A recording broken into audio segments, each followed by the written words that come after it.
안녕하세요. 딸아이를 키우고 있는 30대 여성입니다. 어디서부터 시작해야 할지 감도 안 오지만 이렇게 된 게 돈 때문이니 돈 이야기부터 해야겠네요. 정말 돈이 뭐길래 이렇게 가족 간에 싫은 소리를 하게 만드는지 속이 상합니다. 제 딴에는 한다고 했는데 어머님이나 신우에게는 한참 부족하게 느껴졌던 모양이에요. 중매로 만난 남편과는 1년 정도 연애를 하고 결혼했습니다. 당시 저는 한국에서 직장 생활을 하고 있었고 남편은 국내 최고 대학이라고 꼽히는 S대학에서 석사까지, 이후로는 미국 국립대에서 박사를 끝내고 귀국한 상황이었지요. 허심탄회하게 쓰는 글이니 가감없이 쓰겠습니다.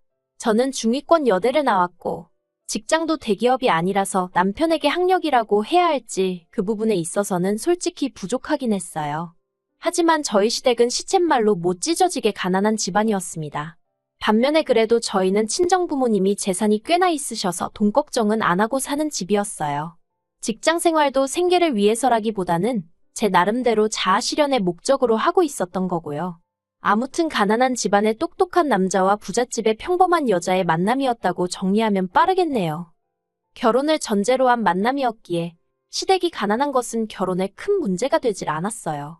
물론 친정어머니는 개천에서 난 용을 만나면 개천에 같이 끌려 들어가는 세상이라며 좀 더 생각해봤으면 하는 눈치셨지만 어린 시절 가난으로 배움의 뜻을 이루지 못한 친정아버지는 평생 수제 소리를 듣고 자란 교수가 목표라는 사윗감을 어지간히 마음에 들어 하셨지요.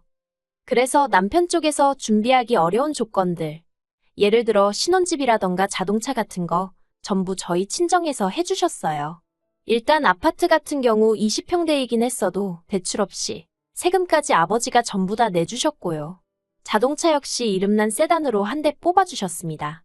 그게 다가 아닙니다. 솔직히 농사짓는 시부모님께 과하다 싶은 모피에 명품백도 예단으로 해드렸고 신혼여행비에 아무튼 까놓고 말해서 돈 들어가는 건 다 해주셨어요. 그리고 이 정도면 사실 저희 부모님 입장에서는 사위인 저희 남편이나 시부모님께 생색을 내실 수도 있잖아요. 하지만 오히려 친정어머니께선 시부모님이 이런 일방적인 상황에서 부담을 느끼시진 않을지 걱정하시며 순전히 당신이 원해서 하는 일이니 오해하지 마시라는 배려 넘치는 말씀도 덧붙이셨습니다. 신우는 이런 저희 어머니의 행동을 언젠가 저에게 위선이고 가식이라며 악다구니를 써댔지만요. 아무튼 이렇게 말하고 보니까 정말이지 저희 남편은 저한테 몸만 장가왔네요. 신우 얘기가 나왔으니 말이지만 결혼 생활 내내 저를 힘들게 한 건 시부모님이 아니었어요. 바로 신우가 골칫거리였습니다. 제가 시집온 직후부터 얼마나 저를 못살게 굴던지요. 어디서부터 이야기해야 할지 모르겠지만 일단 가장 기억에 남는 일 중 하나는 결혼 초 신우는 아예 대학도 안 나왔으면서 저만 보면 저더러 그저 그런 여대를 나온 주제에 자기 남동생처럼 똑똑한 남자를 낚아채다니 제주도 좋다는 소리를 해대던 거예요. 그리고는 걸핏하면 수준 차이가 나서 자기 남동생하고 말은 통하냐고요. 어이가 없었지요. 까놓고 말해서 신우 논리대로라면 신우는 저보다 가방끈도 짧았는데 그러면 자기는 자기 동생인 저희 남편하고 그동안 어떻게 의사소통을 했다는 건지. 솔직히 신우는 이후에도 저를 까내리기 위해서라면 앞뒤 가리지 않고 그게 자기 얼굴 침뱉기일지라도 일단 짓거리기 일쑤였네요. 그뿐만이 아니었어요. 저희는 신혼살림을 서울에 차렸고 시부모님 댁은 저희 집에서 차로 왕복 3시간 이상이 걸렸습니다. 그렇다 보니 한 달에 한 번은커녕 2달에 한 번 찾아뵙는 일도 쉬운 일이 아니더군요. 그리고 당장 아들인 남편부터가 주말이 되더라도 파김치가 되어서는 집에 있고 싶어 했지 시부모님 댁에 가자는 이야기는 도통 하지 않았지요. 남편 말로는 어머님 아버님 생신, 어버이날 그리고 명절 2번에 신정하고 연말까지 하면 그나마도 벌써 1년에 7번은 찾아뵙는 셈이라며 저더러 너무 신경 쓰지 말라고요. 하지만 신우의 생각은 남편과는 많이 달랐습니다. 신우는 시부모님에 대한 효심만 있으면 왕복 3시간이 아니라 10시간이라도 매주 들여다볼 수 있는 거라며 남편이 피곤해하면 저라도 오면 될 것 아니냐고 역성을 내대요. 그리고는 신우가 한다는 소리가 어머님이 저희 남편을 저렇게 키우느라 얼마나 고생을 했는지 아냐면서 그 수고를 며느리인 제가 알아드리는 게 도리랍니다. 뿐만 아니라 앞으로 어머님 아버님께 용돈이라도 넉넉히 보내라는데 이미 당시에 한 달에 50만 원씩 보내고 있는 걸 뻔히 알면서 어떻게 저런 소리를 하지 싶더라고요. 그래서 형님은 어머님이 그렇게 키워주셔서 아무것도 안 하냐고 한마디 했는데 멍청한 건 답도 없다더니 제가 무슨 뜻으로 하는 말인지도 못 알아듣대요. 말이 나와서 말이지만 솔직히 결혼할 때부터 시댁이 경제적으로 유복하지 않다는 건 알고 있었고 그렇기에 웬만하면 어머님 아버님이나 신우 앞에서는 물론이고 하다못해 남편 앞에서도 돈의 디귿자도 꺼내지 않았습니다. 그런데 결혼한 지 6개월 만에 남편 앞으로 아직 갚아야 할 학자금 대출이 남아있다는 사실을 알게 되었어요. 은행에 다녀온 남편의 표정이 너무 어두워서 무슨 일이냐고 캐물으니 그제서야 털어놓더라고요. 원래는 어머님이 남편 장가가기 전에 그 빚만큼은 정리해 주시겠다 하셨었대요. 그런데 알고 보니까 신우가 갑자기 시집을 가게 되면서 어머님 아버님이 모아두셨던 목돈이 전부 그쪽으로 들어가게 되었다나요. 처음 이 이야기를 듣고는 어찌나 속상하고 답답하던지 그래서 친정어머니께 푸념하듯 이러한 상황임을 말씀드렸습니다. 결단코 어떤 도움이나 뭔가 바라는 바가 있었던 건 아니고요. 그런데 친정부모님께서는 사위도 자식이나 마찬가지라며 당신들이 갚아주겠노라 하시는 거예요. 하지만 제가 거절했어요.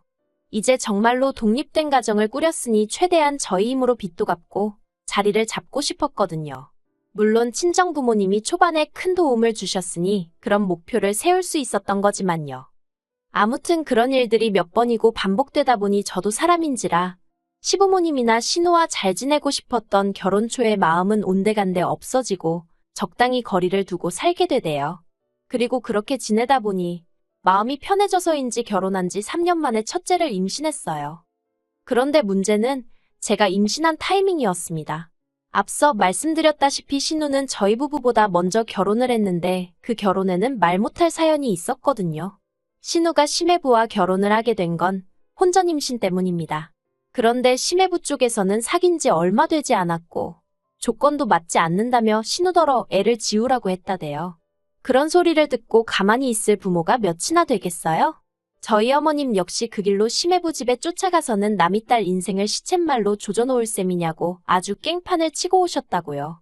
그런데 문제는 어머님이 신우배가 불러오기 전에 식을 올려야 한다고 서두른 탓에 결혼 이야기가 나오고 한 달도 되지 않아 번갯불에 콩 구워 먹듯 식을 올리고 혼인신고까지 했는데 신우가 유산을 한 거지요. 그러니 심해부 쪽에서 원망이 어마어마했답니다. 조금 더 지켜보고 시켜도 됐을걸. 저희 어머님 때문에 일을 그르쳤다고요. 그리고 그 이후로 신우가 임신을 간절히 바래왔다고 들었어요. 유산으로 인해 자기 시댁으로부터 제대로 사람 대접도 못 받고 있던 상황이었으니까요. 그리고 마침내 신우가 임신에 성공했는데 제가 정확히 2주 후에 똑같이 임신 소식을 알린 거지요. 신우가 아주 노발대발 난리도 아니었습니다. 임신한 자기가 그렇게 부러웠냐면서 따라할 게 따로 있지 어떻게 임신을 따라하냐고요. 그런데 웃긴 건 제가 임신 사실을 알게 된 게 신우보다 늦었을 뿐이지 개월수로는 더 빨랐거든요. 즉, 제가 신우보다 빨리 임신을 했던 거지요. 하지만 신우한테 설명을 해도 뭐 들을 생각을 안 하대요. 그리고 솔직히 신우의 그런 반응은 별로 신경도 쓰지 않았어요. 오히려 어머님이 저를 더 마음 아프게 하셨거든요. 어머님께서 하신다는 말씀이 왜 하필 지금이냐며 저더러 분위기 파악 좀 하지 그랬냐대요. 이미 한 임신이야 어쩔 수 없지만 그 소식을 꼭 지금 이 타이밍에 알렸어야 했냐고요. 황당하고 서럽고 어이가 없더군요. 막말로 다른 집 며느리들은 임신했다고 하면 어머님 아버님이 수고했다고 돈도 주고 선물도 사주고 그런다던데 저는 축하한다 소리도 제대로 못 들은 거예요. 솔직히 신우가 저에게 자격지심을 갖고 있다는 건 진작부터 눈치채고 있었어요. 하지만 적어도 어머님이 집안의 어른으로서 어느 정도 중립을 지켜주셨으면 큰 소리 날 일은 없을 거라 생각했습니다. 그래서 때때로 말도 안 되는 억지를 쓰는 신우의 편을 들고 계신 어머님을 보더라도 어머님 나름대로 집안의 평화를 지키기 위해 저러시는 거라고 이해하려 했지요. 하지만 제가 무슨 돌을 얼마나 닦은 사람도 아니고 결국 그날 일을 계기로 저도 가슴에 응어리가 맺히더군요. 그래서 그때부터 출산까지 시댁과 거리를 두고 지냈습니다. 원래도 어느 정도 거리는 유지하고 지냈지만 이후로는 임신 내내 명절이고 어머님 아버님 생신이고 한 번도 찾아뵙지 않았어요. 솔직히 마음이 편치만은 않았지만 보나마나 시댁에 가면 좋은 소리 못 들을게 뻔했고 그럼 제가 받게 될 스트레스가 전부 어디로 갔겠어요? 제 뱃속의 아이를 지키기 위해서라도 어쩔 수 없는 선택이었네요. 그리고 그 덕분에 저는 10달 꼬박 채우고 건강한 딸아이를 출산할 수 있었지요. 한편 딸아이를 출산한 이후로 저는 남편과 상의 끝에 다니던 회사를 관뒀습니다.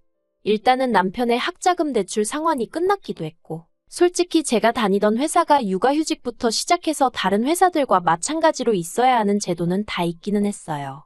그런데 그거 다 쓰고 돌아온다 치면 제 자리가 남아있을 거란 보장은 없었지요. 설령 남아있다고 해도 그 자리에서 얼마나 제가 버틸 수 있을지도 알 수 없는 노릇이었고요. 그래서 그런 회사에 아득바득 일을 갈고 버티고 있을 바엔 차라리 육아에 힘을 쓰는 쪽으로 결론을 내렸습니다. 그리고 이후로 저는 저대로 아이 키우는 재미에 푹 빠져 지냈어요. 다만 출산 이후로는 이래저래 핑곗거리가 더는 없어서 남편과 함께 딸을 데리고 아버님 생신을 비롯해 지난 추석과 설에 시댁에 내려갔다 왔지요. 그리고 가족이 원래 그런 건지 싫든 좋든 어쨌든 어머님과 신우를 다시 만나게 되니까 이런저런 말도 한마디씩 나누게 되고 그러다 보니 사이가 좀 나아지는 듯 했어요. 아니, 적어도 저는 그렇게 착각을 했네요. 그러다 지난 2월이었습니다. 어머님 생신이라서 남편과 함께 딸을 데리고 시댁에 내려가게 되었지요. 하지만 솔직히 가고 싶지 않았어요. 어머님은 시시때때로 저 몰래 말도 안 되는 음식을 아이한테 주셔서 제가 그 부분에 몹시 민감한 상황이었거든요. 그리고 결국 일이 터지고 말았습니다. 도대체 제 딸한테 뭘 주신 건지 애가 설사를 하고 난리가 난 거지요. 그런데 보아하니 저희 딸만 그런 게 아니라 신혼의 딸도 설사를 하더라고요. 참다 못한 저희 남편이 어머님더러 뭘 준 거냐 따지니까 그제서야 하시는 말씀이 꿀을 주셨답니다. 애들이 우니까 간식은 줘야겠는데 마땅히 달달한 게 없어서 급한 대로 꿀을 좀 줬다고요. 그리고 그 소리를 들으니 일전에 병원에서 아이한테 절대로 꿀은 주지 말라고 신신당부를 했던 게 생각이 퍼뜩 나더라고요. 그래서 바로 남편 차로 저희 애랑 신혼의 애를 데리고 병원으로 향했습니다. 다행히 병원에 도착해 검사를 받았고 일단은 입원을 하라는 의사 말에 따라 저희 애도 신혼의 애도 입원 수속을 밟았어요. 그런데 병실이 다인실밖에 남아있질 않더라고요. 그래서 혹시 1인실이나 2인실은 없냐고 물었습니다. 하지만 병원에서 하는 말이 일단은 대기하고 있으면 순서대로 옮겨준다대요. 상황이 어느 정도 정리가 된 후에 이 소식을 친정부모님께도 알렸어요. 그런데 친정부모님께서 얼마나 놀라셨던 건지 그 먼 거리를 한달음에 내려오셨더라고요. 그리고는 하시는 말씀이 서울에 아는 분에게 말해서 소아병원 1인실을 잡아놨다며 거기로 저희 딸을 옮기라시대요. 의사도 하는 말이 급한 처치는 끝났으니 애가 잠들었을 때 서울로 올라가는 것도 괜찮답니다. 그래서 저는 신우에게 일단 우리는 먼저 서울로 올라간다 했어요. 입원도 거기서 다시 시킬 거라고요. 그런데 그때였어요. 신우가 저더러 정말 경우가 없어도 이렇게 없냐면서 소리를 빽 지르는 거예요. 그리고는 한다는 소리가 아까 지나가면서 저랑 저희 친정어머니가 하는 얘기 다 들었다며 지금 서울에 있는 소아병원 1인실로 혼자 내빼는 거 아니냐며 저한테 따지고 들대요. 제가 무슨 말을 그렇게 하냐고? 신우야, 어차피 이 근처에 살지만 우리는 원래 서울에 사니까 서울이 더 편해서 그렇다고 조근조근 설명을 했습니다. 그런데 신우는 그게 중요한 게 아니라 자기 애는 이렇게 사람들로 바글바글한 곳에 두고 저희 애만 1인실로 옮기는 게 괘씸하단 거예요. 그리고 그때 저는 정말 솔직히 말해서 시조카가 아프니 신우 눈에 뵈는 게 없나 보다 생각했어요. 저도 엄마니 신우의 그 마음을 아예 이해 못할 것도 아니었고요. 그래서 친정어머니께 혹시 그 병실에 1인실 하나 더 없는지 물어봐달라 했는데 친정어머니께서 당신도 어렵게 부탁한 거라며 그건 좀 어렵겠다고 말씀하시더라고요. 그래서 신우한테는 고지곳대로 전하지는 못하고 그냥 없단다고 전했습니다. 그러자 신우가 한다는 말이 정말 가관도 아니었어요. 그러면 자기가 저보다 윗사람이니까 애들도 자기 애가 더 윗사람인 거라며 자기 애가 먼저 그 1인실을 써야겠다나요? 어처구니가 없어서 신우더러 그게 무슨 말도 안 되는 소리냐 했습니다. 그리고는 아픈 애들 두고 지금 형님이랑 말 씨름하고 싶지 않다고 시조카 간호나 하시라고 쏘아붙였네요. 그리고는 저희 딸을 추스려 차로 데려가는데 어느새 뒤쫓아 나온 신우와 어머님께서 저와 친정어머니더러 돈 몇 푼 가지고 사람 무시하는 것도 분수가 있다며 적당히 하라는 거 아니겠어요? 아픈 애가 둘이면 병실도 2개를 잡아오던가 그게 아니면 먼저 윗사람한테 물어보는 게 경우라면서 돈만 있지 매너가 없답니다. 솔직히 저한테만 막말을 퍼부었다면 저 얼마든지 참았을 거예요. 그런데 M1 저희 친정어머니한테까지. 그리고 솔직히 저희 친정이 돈 많은데 어머님이건 신우건 뭐 10원짜리 하나 보태준 것도 아니잖아요. 그래서 제가 신우더러 그쪽 모녀는 돈도 없고 매너도 없으니 참 안 됐다고 받아쳐버렸어요. 그러자 이번엔 신우가 저더러 저것 보라며 이제서야 본색을 드러낸다고 악을 쓰길래 네 딸이 아니라 네가 입원을 해야겠다고 가서 약이나 처먹으라고 해버렸네요. 그리고 그때였습니다. 저희 남편이 저와 저희 친정어머니더러 그만 상대하고 차에 타라더니 어머님한테 가서 화를 내더라고요. 가뜩이나 장인 장모님 뵐 때마다 염치가 없고 죄송스러운데 이렇게까지 자기 얼굴에 똥칠을 해야겠냐면서요. 그리고는 신우한테도 한다는 말이 누나 못난 건 누나 탓이지 내 와이프 탓이 아니라며 이러니 매형이 누나라면 진저리를 치는 거라고 스스로 좀 돌아보라고 아주 냉정하게 말 한마디 한마디 내뱉더라니까요. 그리고는 진심으로 저와 저희 친정부모님께 사과할 때까지는 서로 영 끊고 살자며 뒤도 안 돌아보고 차로 오대요. 친정부모님께선 남편더러 그래도 낳아주고 길러주신 부모님께 말을 그렇게 하면 못 쓴다고 당신들은 괜찮으니 나중에 사돈어른들께 죄송하다 말씀드리라 한마디 하셨습니다. 그런데 남편의 태도는 너무나 단호했어요. 이번에 확실히 정리하지 않으면 계속해서 제가 당하게 될 거라며 믿고 맡겨달라 하대요. 그리고 그런 남편의 모습에 친정아버지가 친정어머니더러 더는 아무 말 하지 말고 사위가 알아서 하게 냅두라 하셨지요. 그리고 다행이라고 해야 할지, 애석하다고 해야 할지, 지금까지도 신우고 어머님이고 둘 중 그 누구도 저나 저희 친정어머니께 사과하지 않았어요.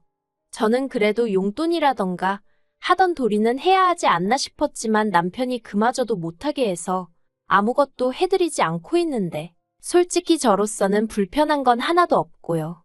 그저 신경 쓰이는 게 있다면 남편의 기분 정도랄까요. 하지만 제가 나서는 일은 없을 거예요. 결혼 시작부터 그날까지도 저는 제가 할 수 있는 최선을 다했기에 그 어떤 후회도 없거든요. 앞으로는 그저 남편과 제 딸 그리고 저희가 이만큼 살 수 있게 도와주신 친정부모님만을 바라보며 가정을 꾸려나갈 생각입니다.